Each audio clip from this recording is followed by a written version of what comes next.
you need to be able to make those decisions. If I'm shouting to the players when they have the ball, pass to him, you are not making decisions, you're just being told what to do, and what you see maybe and what you feel is very different. I mean, if we've done 3 transitions and my heart rate is 180.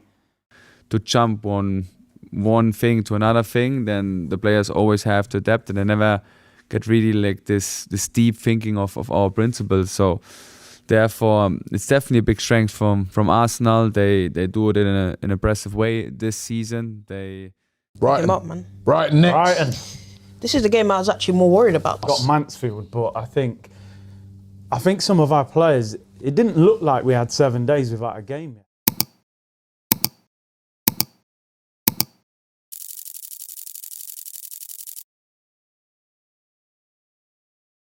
Why Brighton's plan won't work versus Arsenal explained. Brighton think they figured Arsenal out. They've got the pressing triggers, they've got the structure, they've got the plan. But here's the thing, Arsenal might already have the answer. You're watching Time Grid. Today, we're breaking down exactly why Brighton's tactical approach, as smart as it is, runs into a wall when it faces this version of Arsenal. If you're into football tactics but hate the boring stuff, hit subscribe, this one's worth it. Setting the scene right. Let's set the scene. Brighton, under their current setup, are one of the most tactically interesting teams in English football. They press aggressively, they recycle possession intelligently, and they're not afraid to take the game to bigger clubs. On paper, they should give Arsenal problems, and they probably will for about 20 minutes. Here's the catch though. Brighton's entire system is built around forcing mistakes in the middle third, winning the ball back quickly, and then using that momentum to create chances. It's a beautiful plan, compact, disciplined, energetic, but Arsenal in recent times have quietly evolved into one of the hardest teams in Europe to press effectively. Their build-up is patient, their passing is precise under pressure, and when a press gets beaten, and with Arsenal, it gets beaten often, the team pressing suddenly finds itself completely exposed. So here's the central problem for Brighton. The very thing they do best might be the very thing that opens them up. The press, and why it's risky here, let's talk about the press first,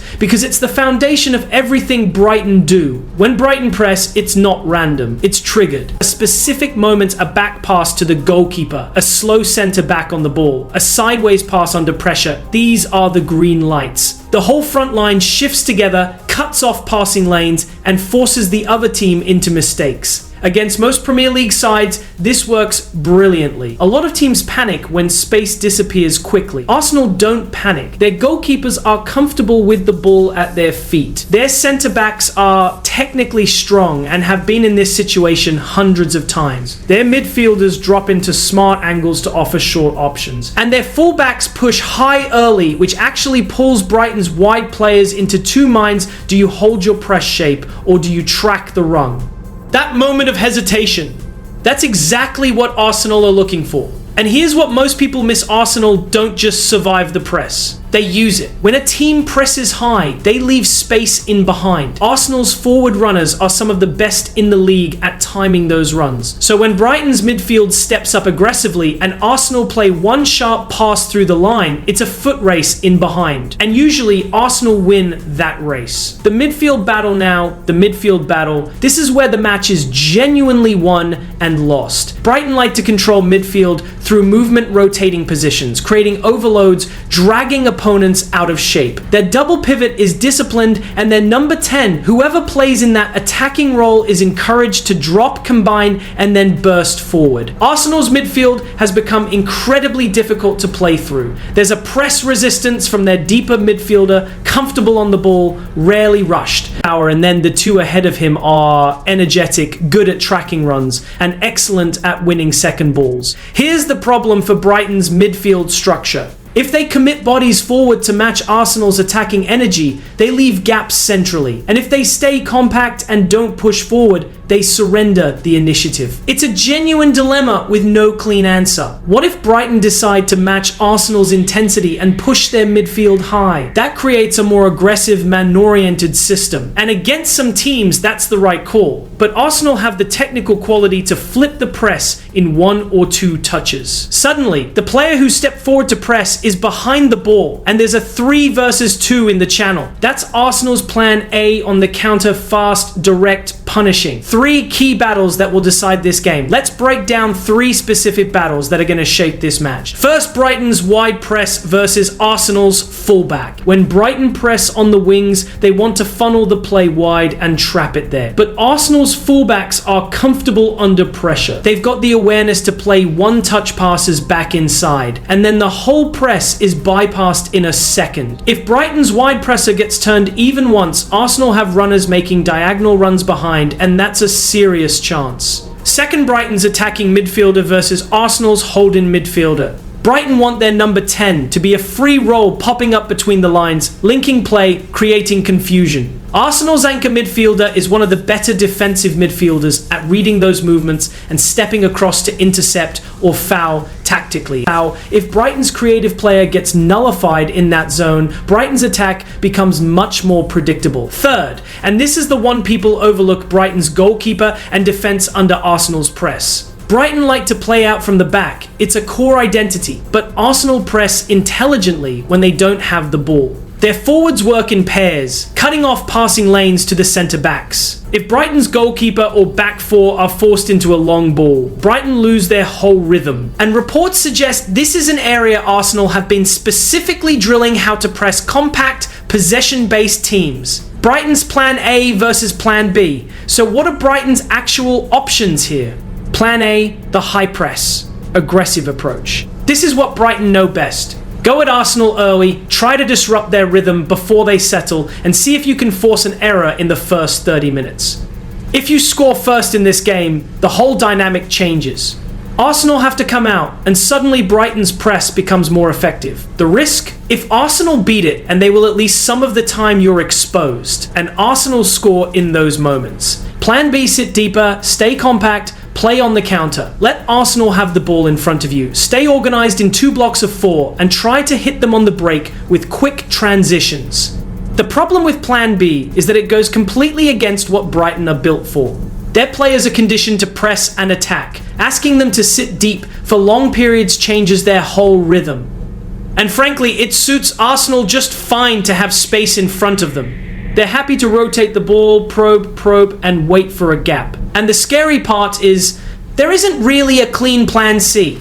Brighton are caught between 2 approaches that both have serious flaws against this specific Arsenal side. Quick recap and the final key point right. Let's quickly recap where we are. We've established that Brighton's press is their identity, but Arsenal are built to beat it. We've seen the midfield battle is genuinely balanced, but Arsenal's counters off the press are dangerous. And we know Brighton's 2 main tactical options both have real problems. Now here's the final piece, the one that really tips the balance. And honestly, it might be the most important point in this whole video. The structural weakness Arsenal will target, here it is.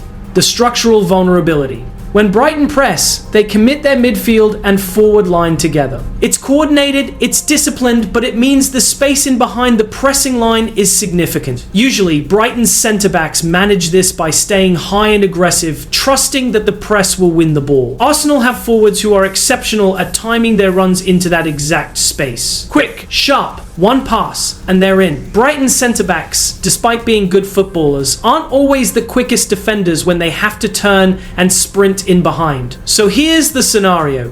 Brighton press in the middle third. Arsenal's midfielder receives under pressure, takes 1 touch, and plays a lofted ball over the top into the channel. The runner is already going. Brighton's centre-back has to turn and chase, and the Arsenal player is clean through, or at minimum, in a 1 versus 1 wide. In one pass, a well-organised press becomes a defensive crisis. This isn't a flaw in Brighton's DNA, it's a calculated risk every pressing team takes. But against Arsenal specifically, with the runners they have and the technical ability to beat the press quickly, that risk is higher than it is against most other opponents. Reports suggest this type of vertical pass over a high press line has been one of Arsenal's most productive patterns in recent seasons. Brighton know it's coming, but knowing it's coming and stopping it are 2 very different things. The 3 biggest takeaways, alright. Let's bring it all together. Takeaway 1, Brighton's press is elite, but Arsenal are one of the few teams in.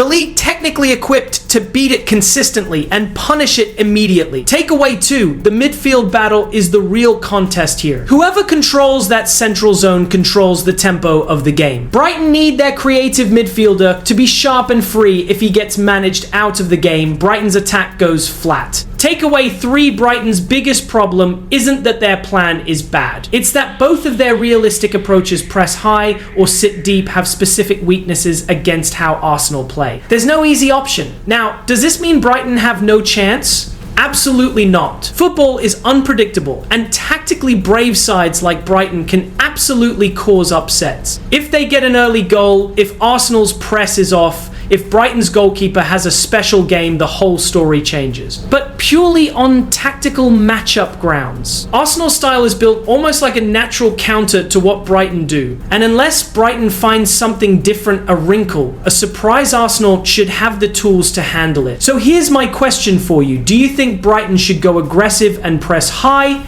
Or would you rather they sit deep and try to nick something on the counter? Drop your answer in the comments. I read everyone. And if you found this breakdown useful, a like genuinely helps this channel reach more people who love real football analysis. It takes 1 second and it means a lot. This is Time Grid. See you in the next one.